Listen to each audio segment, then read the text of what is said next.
Estou errado por terminar um casamento de 20 anos porque descobri que minha esposa me traiu enquanto estávamos namorando? Minha esposa tem 44 anos e eu 43 anos. Estamos casados há 20 anos. Começamos a namorar no ensino médio, quando eu estava no penúltimo ano e ela no último ano. Ficamos em um relacionamento à distância durante os primeiros 2 anos da faculdade dela, enquanto eu ainda estava no ensino médio e fiz um ano em uma faculdade comunitária. Depois, estudamos na mesma cidade por um ano e moramos juntos desde então. Nos casamos no verão após eu me formar na faculdade. Nosso casamento foi bastante bom até agora, mas eu iniciei um processo de divórcio depois de descobrir que ela esteve com vários outros homens durante os 2 anos em que estávamos à distância. Logo após o Natal, nos encontramos com alguns amigos dela da faculdade para colocar o papo em dia, jantar e nos divertir. Falamos sobre muitas coisas e minha esposa mencionou que nos conhecemos no ensino médio, não que namorávamos, apenas que nos conhecemos. Uma antiga colega de quarto da faculdade comentou que era incrível como nos conhecemos no ensino médio, tivemos alguns anos agitados na faculdade e acabamos juntos. Eu concordei e comentei que não sabia se minha esposa tinha sido tão agitada quanto eu. A colega começou a contar uma história, mas minha esposa interrompeu, dizendo que estava desconfortável com isso. Percebi que algo estava errado, então disse que na verdade começamos a namorar no ensino médio e estivemos juntos durante todo o período da faculdade dela. Todos os amigos da minha esposa ficaram bem quietos e o resto do jantar foi constrangedor. Na saída, outra colega de quarto me chamou para conversar e disse que eu deveria ter uma conversa honesta sobre o que aconteceu na faculdade. Perguntei à minha esposa no caminho de volta para casa e ela meio que me ignorou. Eu disse a ela que era importante que ela fosse honesta comigo e, novamente, ela disse que não era importante. Quando chegamos em casa, disse a ela que ficaria na casa do meu irmão até ela estar pronta para falar sobre o que aconteceu na faculdade. No dia seguinte, ela veio até mim e admitiu que esteve com vários homens durante seus 2 primeiros anos na faculdade. Ela disse que na época não considerava isso um grande problema porque estávamos à distância e ela não achava que um romance de ensino médio duraria. Insisti por mais detalhes e ela disse que foram pelo menos 10 homens diferentes, incluindo pelo menos 3 rapazes que ela me apresentou como amigos quando fui visitá-la nos fins de semana e um rapaz com quem ela ainda mantinha contato. Eu disse a ela que queria o divórcio e começaria os trâmites assim que possível, o que fiz no dia 2 de janeiro. Sua família e a maior parte da minha família estão me dizendo que eu não deveria jogar fora nosso casamento por alguns erros. Mantive minha crença de que ser traído com vários homens por anos é inaceitável, não importa quando aconteceu, e o fato de ela continuar a manter relacionamentos com esses caras bem na minha frente foi uma falta de respeito inaceitável. Temos 2 filhos, mas eles têm 17 e 19 anos e acredito que entenderão por que preciso terminar o casamento. Estou errado por partir? Sinto como se estivesse enlouquecendo com a quantidade de pessoas me dizendo para ignorar anos de infidelidade e décadas de mentiras. Obviamente, não posso responder a todas as perguntas e comentários, mas queria fornecer alguns detalhes para as perguntas comuns. A razão pela qual postei isso é que minha esposa e alguns amigos têm dito que é comum estar com outras pessoas quando você está em um relacionamento à distância e que eu sou meio que a exceção por não ter ficado com outras pessoas. Senti que estava sendo manipulado, mas queria uma perspectiva externa. Vivemos em um estado com um período de espera para finalizar o divórcio, então achei razoável obter algumas informações antes de as coisas serem finalizadas. Após esses comentários, vejo que algumas pessoas dizem que é normal ficar com outras pessoas durante um relacionamento à distância, mas parece ser uma minoria significativa. Nos vimos alguns fins de semana por mês durante o período de 2 anos da faculdade. Eu morava a cerca de 3 horas de distância da faculdade dela, então era um relacionamento à distância, mas não como se fosse de um lado a outro do país. Esta não foi uma situação em que passamos meses sem nos ver. Os 3 rapazes que conheci enquanto ela estava na faculdade foram encontros que aconteceram durante festas.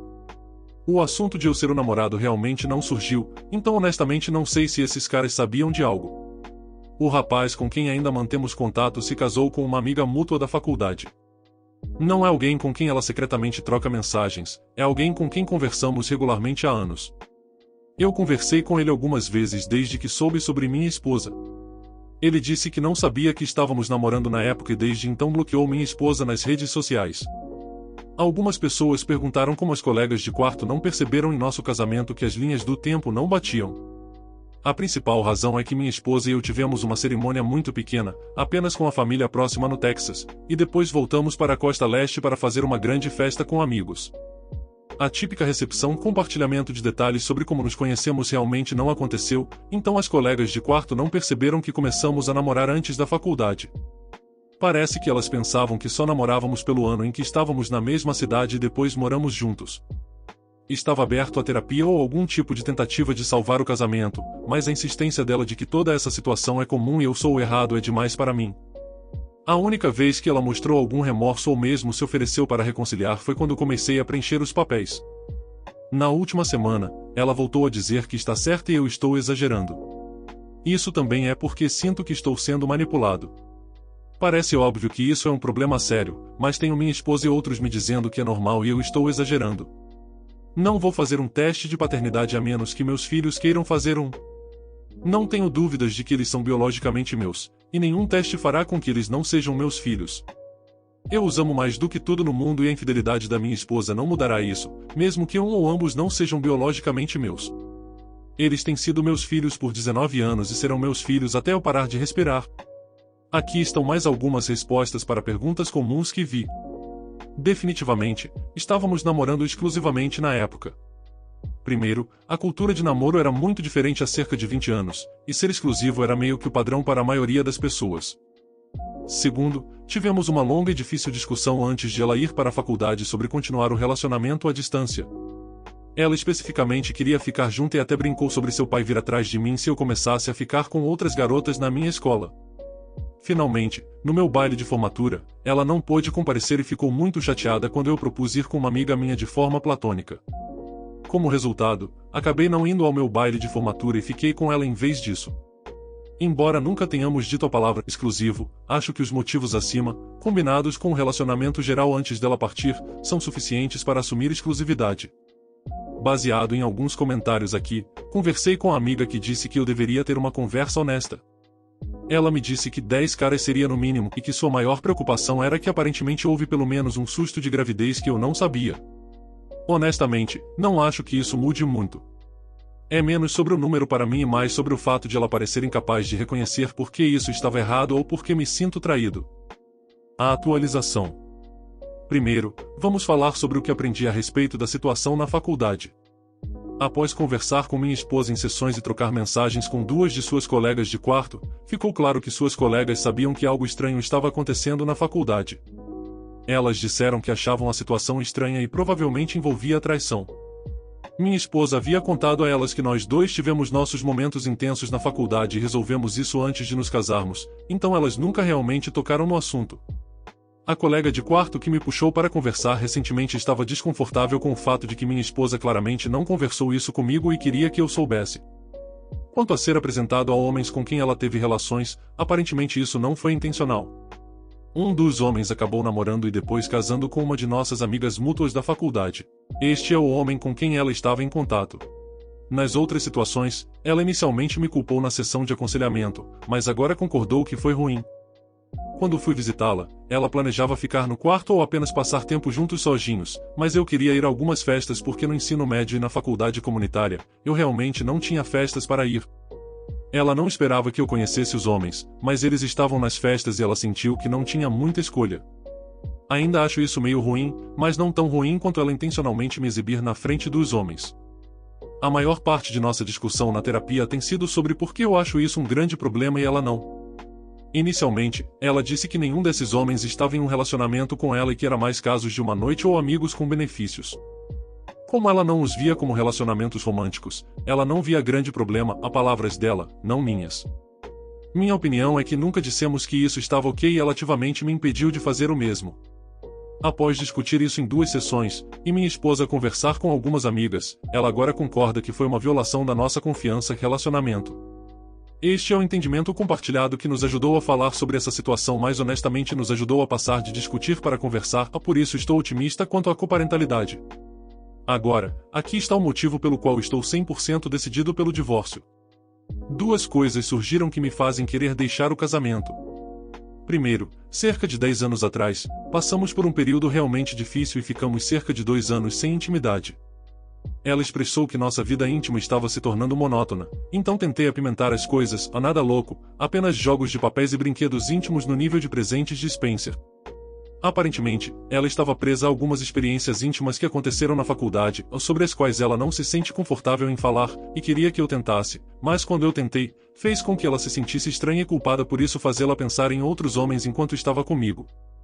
O fato de ela dizer que essas experiências foram insignificantes, mas ainda assim estão impactando nosso casamento, me diz que significaram mais do que ela quer admitir. Segundo, ela admitiu que tem flertado com colegas de trabalho em viagens de negócios desde o fim da pandemia. Ela diz que nunca dormiu com ninguém, mas chegou a sair em um encontro com um de seus colegas de trabalho masculinos. Esse foi o absoluto ponto de ruptura para mim. Contamos aos nossos filhos que estamos nos divorciando. Dissemos a eles que foi devido a algumas decisões ruins que tomamos na faculdade, das quais estamos tendo dificuldade para superar. Meu filho de 19 anos, que está na faculdade, me perguntou se eu tinha traído minha esposa enquanto ela estava na faculdade. Minha esposa ficou um pouco abalada, mas admitiu para as crianças que ela é quem traiu. Concordamos em não compartilhar quaisquer detalhes adicionais com as crianças. Reforcei que ambos estaremos lá para as crianças e que estamos em terapia para garantir que lidamos com isso da melhor maneira para a família. Também disse aos filhos que, se eles quisessem conversar com qualquer um de nós ou com um terapeuta sobre isso, eu apoiaria totalmente.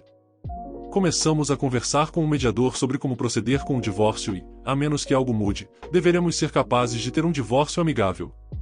Ambos somos financeiramente estáveis por conta própria, não temos grandes dívidas e nossos filhos são mais velhos, então a custódia não é uma questão importante. Esses últimos meses foram difíceis para mim, mas agora estou bem e sinceramente sou grato por minha última publicação ter se destacado, pois validou alguns dos meus sentimentos, mas também me motivou a ir à terapia com minha esposa. Aqui vai algumas coisas a acrescentar. Sei que ela provavelmente foi infiel mais vezes do que admitiu. Uma vez que nosso problema de intimidade de anos atrás e um encontro com um colega de trabalho vieram à tona, aceitei que isso provavelmente tenha acontecido em algum nível durante todo o nosso casamento. Não estou ignorando isso porque sou um idiota que acredita que ela está dizendo toda a verdade. Tenho verdades suficientes para saber que esta é a decisão correta e que foi mais do que apenas na faculdade, adicionar mais detalhes não mudará nada. Neste post, no último post e em muitas mensagens, nossa, as pessoas continuam perguntando se uma licença ajudaria a consertar as coisas. Não ajudará. Não acredito que mais infidelidades resolverão os problemas de confiança. Isso pode ter funcionado para outras pessoas, mas realmente não acho que vá nos ajudar. Minha futura ex-esposa e nosso conselheiro sabem sobre os posts no Reddit. Fui honesto com ambos sobre isso. Mantive isso anônimo o suficiente para que duvido que alguém adivinhe quem eu realmente sou e isso me ajudou a processar as coisas. Sinceramente, ver os dois lados da questão me ajudou, e ler os comentários no último post ajudou minha esposa a entender melhor algumas das frustrações e dores que sinto. Não acredito necessariamente que compartilhar todos esses detalhes no Reddit seja a maneira mais saudável de lidar com uma situação, mas não tenho muitos amigos próximos com quem possa compartilhar que também não sejam amigos da minha esposa, então isso é meio que uma maneira de conversar sobre isso. Me ferrei hoje ao tentar entrar no carro errado. Algumas informações de contexto são necessárias. Sou um estudante universitário com meu próprio apartamento nesta urbanização praticamente exclusiva para estudantes. Devido a certas circunstâncias, meus tios, um pouco mais velhos, adoeceram recentemente. Por sorte, vivem na mesma urbanização, a aproximadamente 8 minutos de caminhada do meu apartamento. Infelizmente, meu tio foi hospitalizado há alguns dias por teimosia, e minha tia, seguindo o exemplo do marido, recusou-se a ouvir as ordens dos médicos e precisou ser hospitalizada ontem. Atualmente, eles estão melhorando, mas esse não é o principal problema. Veja, ambos moravam com a mãe de um dos meus tios, minha avó de 89 anos. Fiquei com minha avó o dia todo ontem, após minha tia ser hospitalizada, mas uma das minhas primas, pensando e entendendo que a universidade começa amanhã e eu ainda tenho preparativos a fazer, insistiu em levar nossa avó para a casa dela para que eu pudesse voltar ao meu apartamento e terminar o que precisava, e para que minha avó, que não vive sozinha há vários anos, não passasse a noite sozinha. Como qualquer pessoa que já tentou mover uma pessoa idosa de um lugar para outro por um tempo indefinido pode dizer, isso não é exatamente a coisa mais fácil de fazer. Após algumas idas e vindas de conversa sólida e tentativas de persuasão, concordamos com o plano de que minha avó iria com minha prima para a casa dela pela noite, mas voltaria no dia seguinte, já que minha prima passaria pela casa a caminho do trabalho de qualquer forma e eu ou um dos vizinhos que são praticamente família ficaríamos com a avó até minha prima sair do trabalho e buscá-la novamente, e isso continuaria até que meu tio ou minha tia estivessem bem o suficiente para deixar o hospital e continuar seus dias regulares em casa. Hoje foi o primeiro dia em que nosso plano de manter a avó com alguém o tempo todo iria acontecer. Como de costume, acordei, fiz minha rotina matinal e, após terminar, mandei uma mensagem para minha prima para verificar como estavam as coisas e se tudo estava conforme o planejado, mas ela não respondeu. Sabendo como minha avó e minha prima podem ser, imaginei que ela estivesse apressada e incapaz de responder a uma mensagem, então decidi ligar para ela, mas novamente sem resposta. Isso significava uma de duas coisas: ou ela estava conversando com alguém do trabalho ou sua filha estava sendo distraída com o telefone por todo o caos da correria que imaginei ser o primeiro dia de suas novas rotinas matinais. Então, eu esperei, e esperei, até que estava quase na hora de eles chegarem, então, sem muita escolha, comecei a caminhar até a casa para poder passar meu dia com minha avó antes de ter que começar a revezar com um dos vizinhos após o início da universidade amanhã.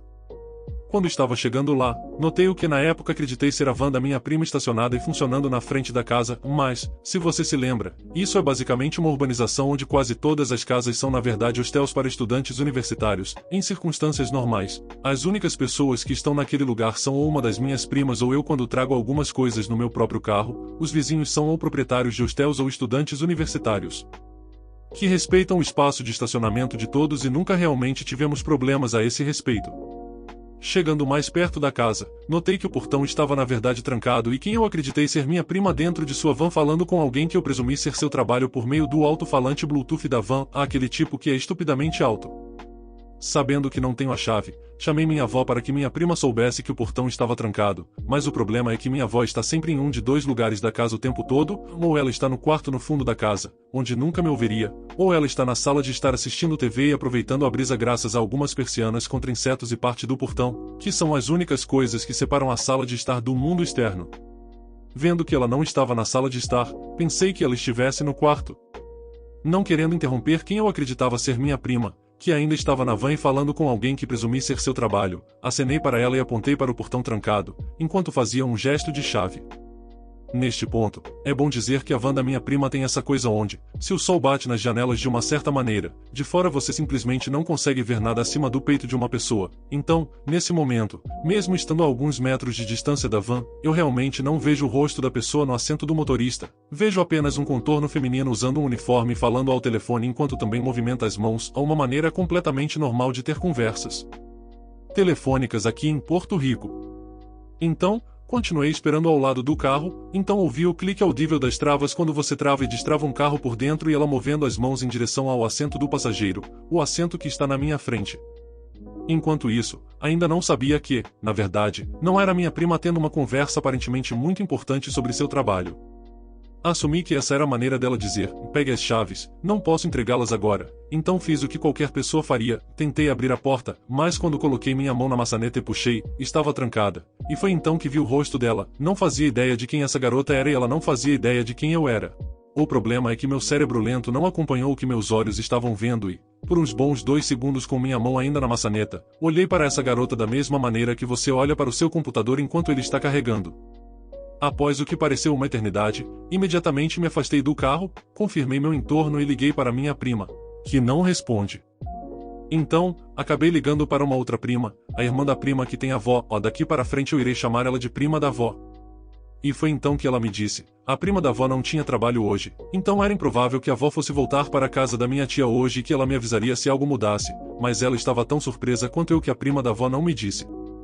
Imediatamente agradeci e desliguei após dizer para ela mandar um oi para os meus tios, e procedi a me virar e enfrentar a van que ainda estava lá ao meu lado com a chamada do alto-falante Bluetooth e a caloura universitária chocada que estava aparentemente se mudando porque, como mencionei antes, conheço todos os vizinhos ao redor e não sabia quem era essa garota. Lembrando que sou um cara bastante grande, com 1,83 metros e mais de 90 quilogramas, não há como isso parecer bom para mim. Procedi a acenar de forma constrangida e dizer no topo dos meus pulmões: desculpa, confundi você com outra pessoa, enquanto me virava e andava rapidamente de volta para o meu apartamento sem nem esperar ou notar se ela teve alguma reação. E ainda estou esperando a prima da avó ligar ou responder minhas mensagens. Dê sua opinião sobre os relatos nos comentários. O que você faria de diferente nessas situações? O vídeo foi feito com MT Carinho, então de um like e se inscreva aí, obrigado.